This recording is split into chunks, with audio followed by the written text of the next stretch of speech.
Okey, salam sejahtera. Hari ini kita akan masuk unit 1 sumber moral.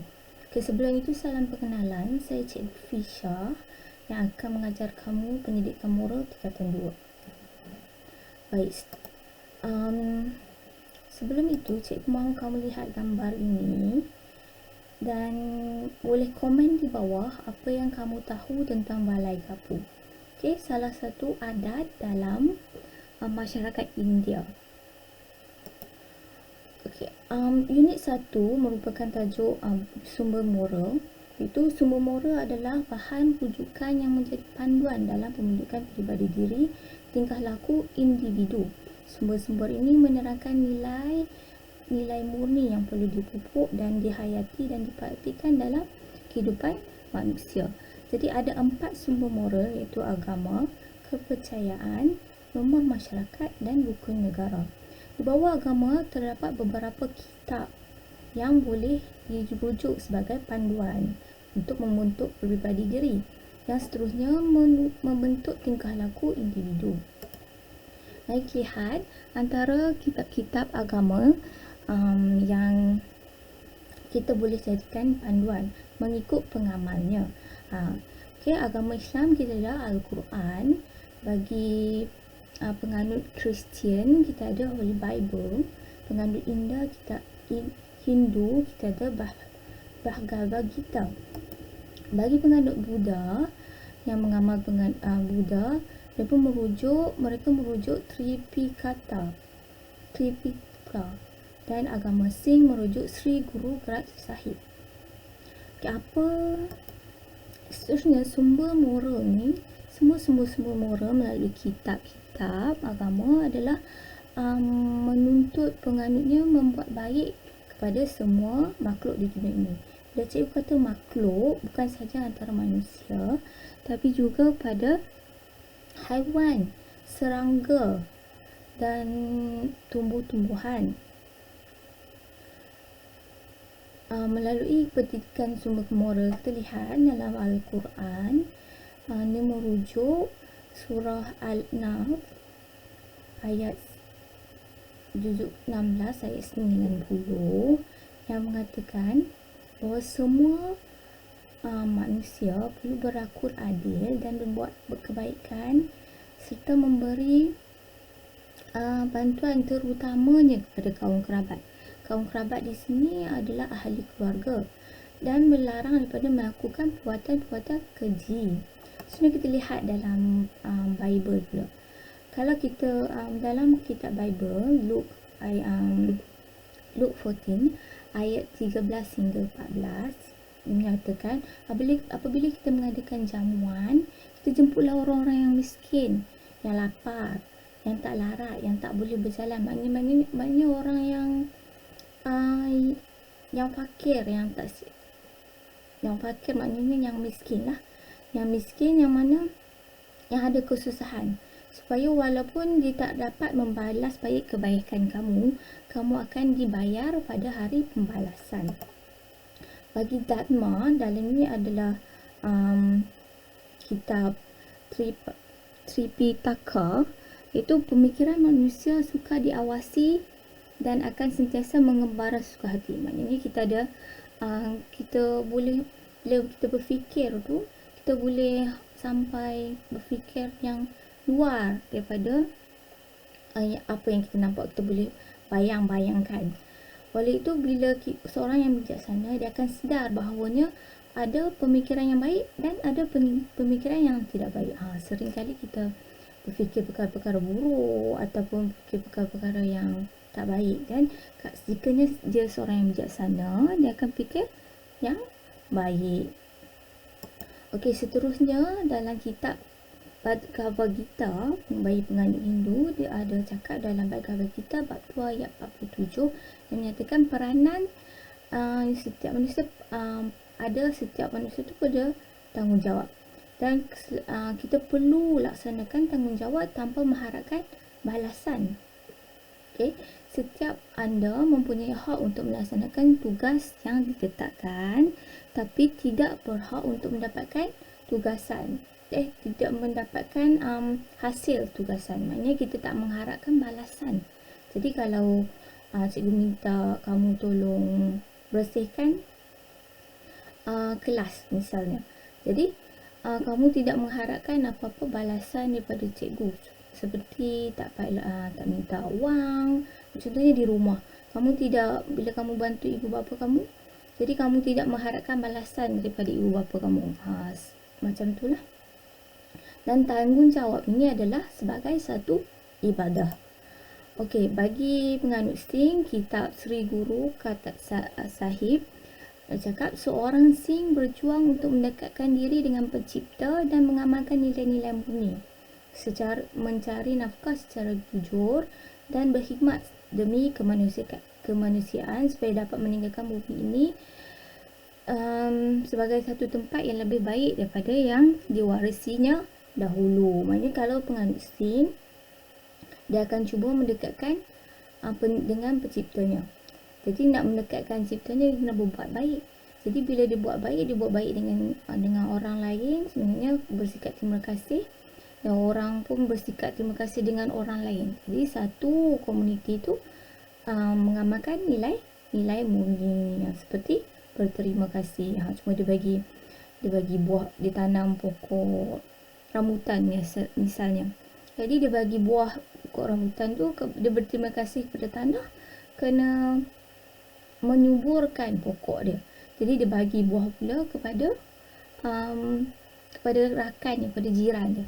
Jadi jiran dia pun berterima kasih. Jadi satu tempat tu semua sangat mengamalkan nilai-nilai murni. Apabila dia meninggalkan tempat, meninggalkan penganut tu, meninggalkan bumi ni, apabila dia meninggal dunia, jadi satu komuniti tu dia telah bagi satu yang baik kepada komuniti ni. Dia seorang yang pemurah. Jadi dia beri yang pada jiran dia sebab buah tersebut, dan jiran ni pula akan menjadi pemurah juga. Okey, dia bawa rakan-rakan dia bersama-sama untuk mengamalkan nilai murni. Okey, di bawah sumber moral yang kedua itu kepercayaan. Antaranya kepercayaan daripada Confucius, daripada Lun Yu, Tao Zima, Tao Te Ching, kepercayaan orang asli di semenanjung Malaysia, dan kepercayaan orang Sabah di Sarawak. Okey, contohnya Confucius ada 8, cikgu pilih 2, iaitu Lian dan Qi. So kalau Lian, kita perlu jujur dan bersih. Kalau Qi, kita perlu malu untuk melakukan kesalahan. Jadi kalau tak ada duit tapi nak makan, lapar, tapi nak mencuri ke, jadi walaupun susah tapi berfikir, saya tak boleh mencuri kerana mencuri adalah satu kesalahan. Okey, jadi dia tak mencuri walaupun dalam keadaan susah. Jadi macam tu lah contoh dia. Kalau tahu semua pula, dia cakap kalau saya baik kepada mereka yang baik pada saya, jadi mestilah kita akan baik pada orang yang baik pada saya, kan. Saya juga baik kepada mereka walaupun mereka benci kepada saya. Walaupun orang tu tak suka dia, benci dia, tapi dia juga baik kepada orang tersebut. Tapi apa mereka saya beri dan saya akan terima. Semua dia akan terima dan semua akan menjadi baik. Jadi apabila dia baik dengan orang yang membencinya juga, orang yang membenci tu akan rasa, kenapa dia ni baik sangat ni? Mungkin yang salahnya aku. Jadi aku pun menjadi baik seperti dia. Macam ikut sama-sama.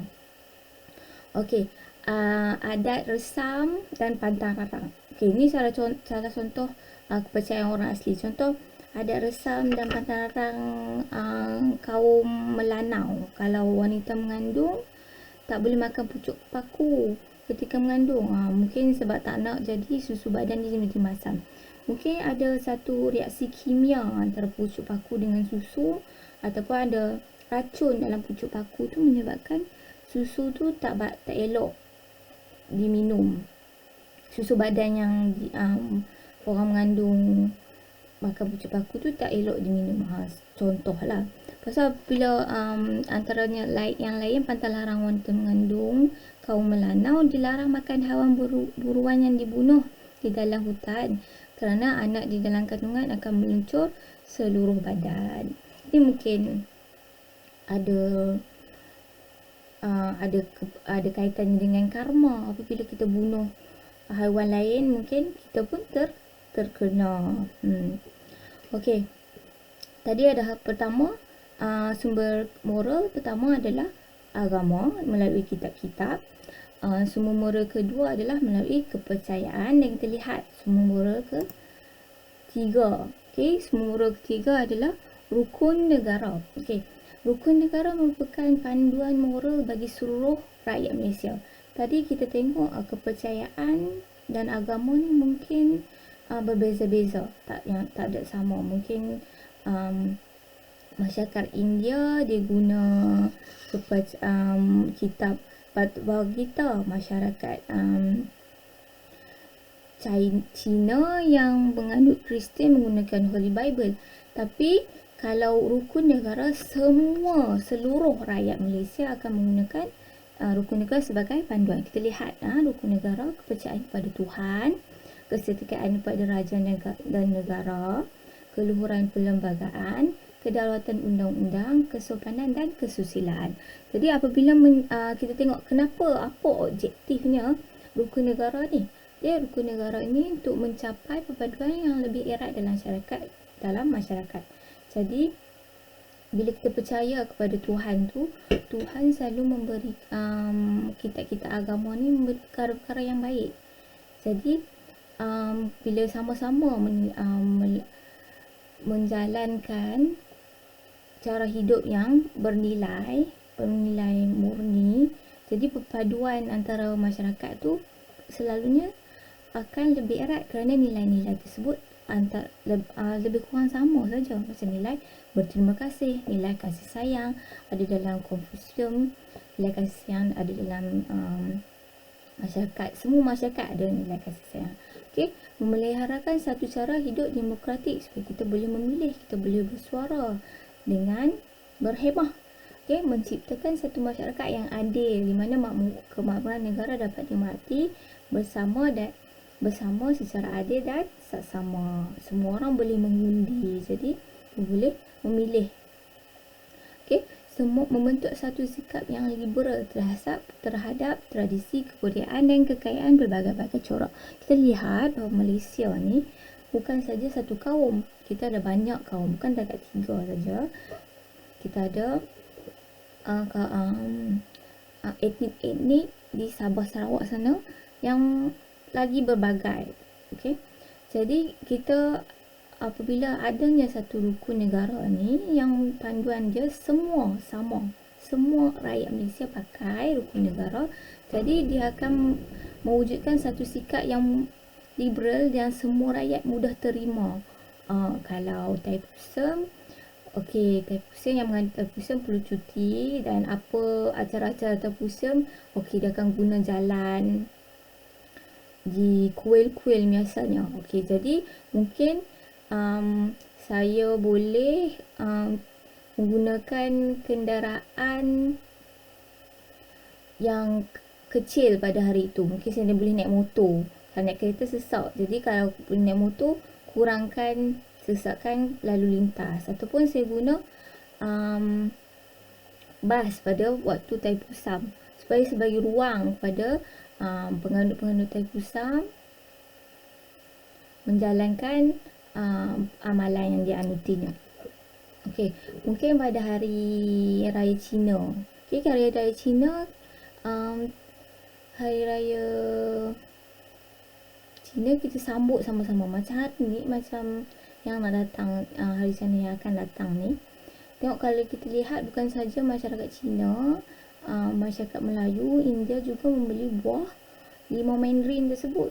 Jadi buah limau mandarin yang berwarna kuning itu melambangkan kekayaan dan bukan saja untuk masyarakat Cina, tapi semua kan membeli buah mandarin tersebut.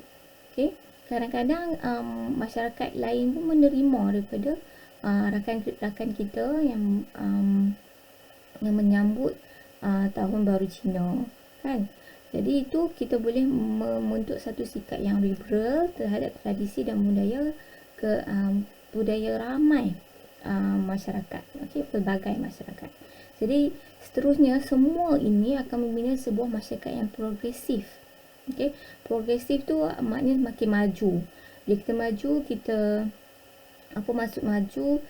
Semua orang boleh bekerjasama antara satu sama lain dan kita boleh hidup secara harmoni. Jadi kita akan stabil, negara yang kita stabil, tak ada perang-perang, tak ada berbalah-berbalah. Jadi ekonomi kita akan meningkat. Jadi kita akan jadi sebuah masyarakat yang progresif. Okey, yang keempat adalah sumber moral keempat adalah norma masyarakat. Kalau kita tengok norma masyarakat ni, apa norma masyarakat ni? Okey, norma masyarakat adalah peraturan undang-undang, pantang larang dan adat resah masyarakat. Dia semua, yang tak tertulis pun ya, yang tertulis pun ya. Okey, kalau kita lihat kita bagi senang. Kalau macam kita tengok di Jepun, masyarakat Jepun.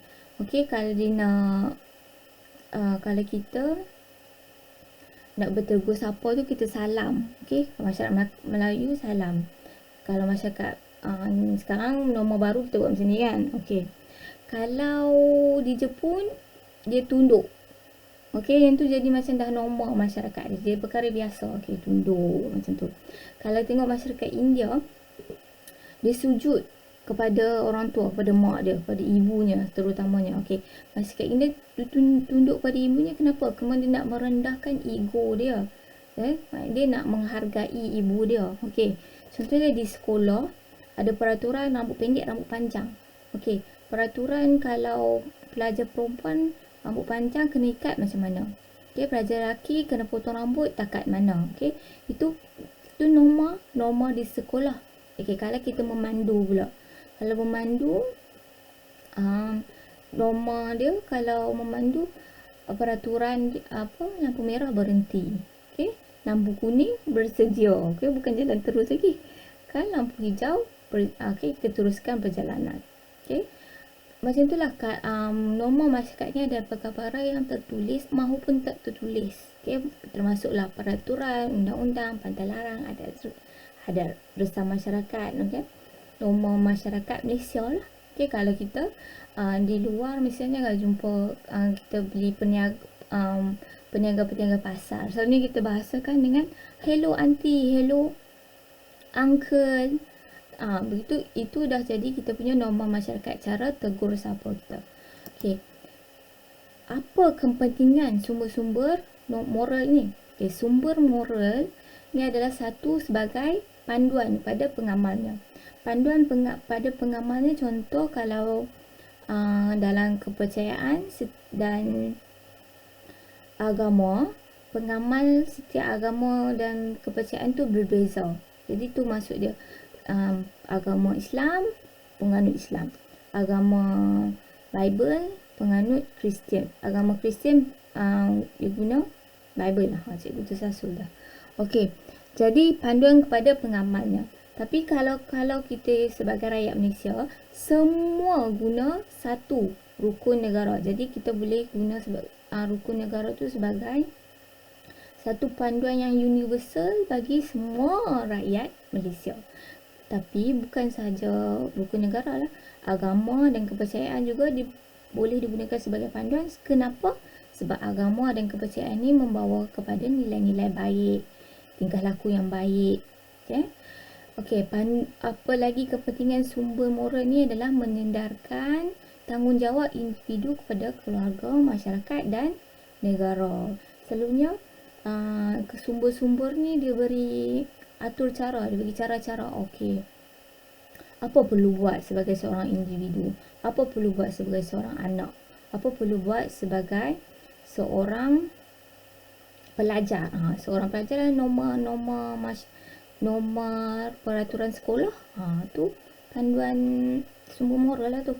Okey, menerapkan nilai-nilai murni dalam diri individu. Bila kita selalu buat, kita tolong kawan kita banyak, kita baik, kita bantu kerja rumah. Okey, lama-lama kita jadi perkara biasa. Nilai-nilai murni tu, yang baik hati, yang bekerjasama, yang berterima kasih akan tertanam dalam diri individu. apabila semua ini kita amalkan, kita akan melahirkan rakyat yang berkepribadian tinggi. Maknanya di negara pun dia berhemah, dia baik, dia patuh peraturan. Tapi negara lain, dia pindah daripada Malaysia, dia pergi kerja di USA ke sana ke, di Amerika, dia bekerja di Jepun ke. Jadi dia bawa tag nama dia, nama sebagai rakyat Malaysia yang berkepribadian. Dia tak malukan negara dia, negara kita ni. Dia tak malukan Malaysia. Ini dia tak buang sampah merata kata, seperti contohnya. Okay, semua ini juga akan bila adanya sumber moral boleh jadi rujukan, dia mampu memupuk perpaduan dan keharmonian negara. Kalau semua ikut perkara-perkara baik-baik yang tertulis dalam sumber moral, yang tertakluk dalam sumber moral, seperti agama, kitab-kitab agama, seperti norma masyarakat, seperti norma masyarakat yang baik-baik, seperti kepercayaan dalam rukun negara, kan? Dia akan memupuk perpaduan dan keharmonian, kerana semua sumber-sumber moral ni mengajak kita yang pengamalnya untuk melakukan perkara yang baik. Okay, setiap agama pun dia semua agama yang menuntut semua kepercayaan dan agama dia menuntut penganutnya berbuat baik kepada semua makhluk. Okay, kita recap kita nak habis recap dia. Sumber moral ada 4: agama, kepercayaan, rukun negara, norma masyarakat. Bawah agama tu, setiap agama ada kitab. Kepercayaan ada beberapa banyak kepercayaan yang lain daripada agama, juga membawa masyarakatnya untuk melakukan perkara yang baik. Jadi bawah tu rukun negara. Rukun negara adalah satu panduan universal. Pada universal tu semua boleh guna, bukan takat penganut agama Islam, penganut agama Kristian, penganut agama Hindu. Semua rakyat Malaysia menggunakan rukun negara ni sebagai panduan. Kita boleh kata panduan yang umum kepada semua rakyat Malaysia. Satu lagi norma masyarakat. Okey. Dan apa sumber moral ni menjadi kepentingan sumber moral ni adalah dia memberi panduan, dia menyediakan tanggungjawab dan menerapkan nilai-nilai murni, saya seterusnya melahirkan masyarakat yang berkepribadian tinggi dan memupuk keharmonian dalam negara. Okey, cikgu akan letak live sheet dalam grup. Mohon semua pelajar mesti buat, dan itu akan jadi kamu punya kehadiran. Okey, sekali lagi bye bye. Okey, dia bye bye awal tadi. Okey, sekali lagi cikgu tutup. Jumpa minggu depan tajuk kedua. Tajuk ni sikit saja, tajuk kedua mungkin lagi lama. Jadi jumpa minggu depan. Salam sejahtera.